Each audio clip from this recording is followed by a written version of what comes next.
Is eternal hell fair? Or, put another way, is it fair for God to sentence a person to eternal punishment in hell for her choices in a relatively short life?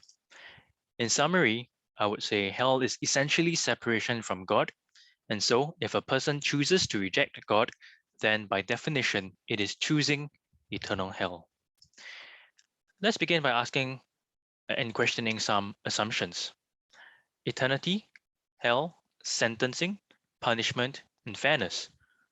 What do these terms mean? Are there objective concepts behind these terms? Perhaps as we engage in this conversation, we need to ask ourselves whether we accept the premise, first of all, that there is an all powerful God who created every person, and that this creator God created human beings to be eternal beings. Now, God created humans to have free will and moral agency, that is, the capacity to make moral choices, and moral choices have consequences necessarily. By analogy, a person chooses to marry her spouse. It is a moral commitment.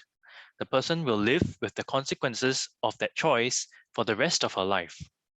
And God gave people the choice to choose or to reject Him. Not choosing God is ultimately to choose the self as ultimate, and thus to reject God as ultimate. And that's autonomy, which means self law or self reign, as opposed to being under the reign of God.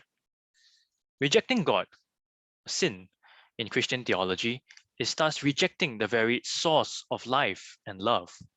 And over eternity, self reign becomes self imprisonment, which is ultimately self torment. God has, however, revealed himself to humanity so that they may choose him, and God, in Christian theology, has provided every means necessary for people to turn to him.